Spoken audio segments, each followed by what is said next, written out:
Okay, lesson 95. Woo! We're almost at 100. We've got some bread today. Earlier we said the broccoli word. We said broccoli. What's that? Bread. Oh. Chew it. Can I help you? Okay. Okay, lesson 95. I am oneself united with my creator. Oh, great. Okay, here's the game. Take a bite and give it to mom. You know this thing? Okay, so now we have food for the birds. Okay, so it's so cool today that the lesson was talking about how we're going to continue to do this, like practicing at the top of the hour, the first 5 minutes if we can, and repeat the lesson. I am one with self, united with my creator, and add at one with every aspect of creation, and limitless in power and in peace. So start with that phrase. Then close your eyes, tell yourself again slowly and thoughtfully, attempting to allow the meaning of the words to sink into your mind, replacing false ideas. I am oneself. Repeat this several times. Attempt to feel the meaning that the words convey. And then the next paragraphs are beautiful. Just so beautiful. You are one self, united and secure in light and joy and peace. You are God's son, one self, capital S, with one creator, capital C, and one goal, to bring awareness of this oneness to all minds, that true creation may extend the allness and the unity of God. It goes on so beautifully. So what I also loved about the lesson was talking about how frequent, it says frequent but shorter practice periods have other advantages for you at this time. It's like you often fail to remember the short application, and you have not yet formed the habit of using the idea as an automatic response to temptation. But it goes on to say it's important to have these hug. Oh, thank you, honey. She's hugging my foot. It's important to have this short practice periods because we're undisciplined, because if we go longer than every hour, we'll forget. But it goes on to say, let go of every time you forget as a mistake. Just be very lighthearted with your ability to practice, which I'm so grateful, because truthfully, today is my grocery store day, which feels like a whole big project now that I saw that grocery store video, what to do with when you get back. But just taking it on the best we can, and then my husband's like occupying Justine, and I'm cleaning all the produce. You okay? That didn't look nice. So I didn't get to sit down and really read it till she was napping around 2 p.m. So my mind was using all the tools I have at the grocery store, blessing people.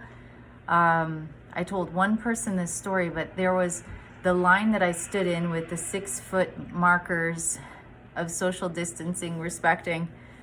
There was a gentleman who appeared older, maybe 70 plus. Forgive me if you're 70 plus and now I called you old. I don't mean that, but he just appeared to be kind of like a prime suspect for what's going on now.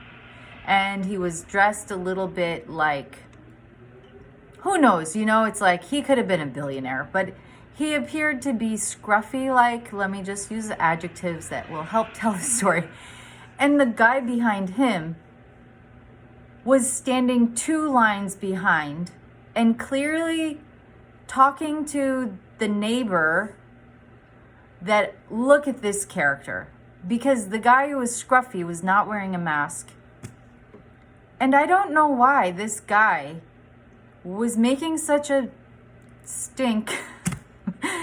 And it actually felt so upsetting to me a little, like like it was school and no one wants to stand by Bobby because Bobby smells. And I wanted to say, oh, excuse me, can you move up because it's raining? And as he's moving 12 feet behind, now we're all back, some not under the umbrella. So I nearly was like, I wanted to rush to the defense of this man who is being judged. And then I realized, I'm judging the guy who's judging. And the guy who's judging is clearly afraid. But my awareness came quick. So I was like wanting to defend, seeing a sort of attack, and then bringing my compassion wider out to both people. So I did practice the course. And just, but all that took up my morning, and Justine napped very late. So I didn't start practicing till late.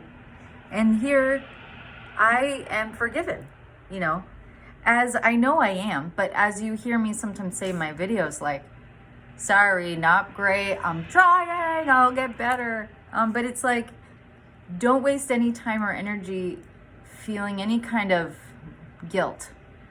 Move forward, practice, do the next practice. So I love that.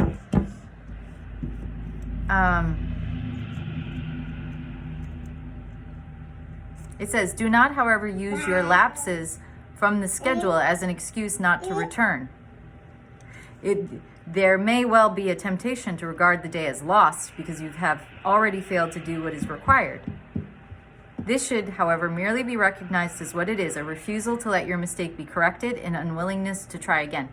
So it's like, I'm so grateful because I've just been learning more and more and applying more and more. Do my best, and my best is enough, and do what I can.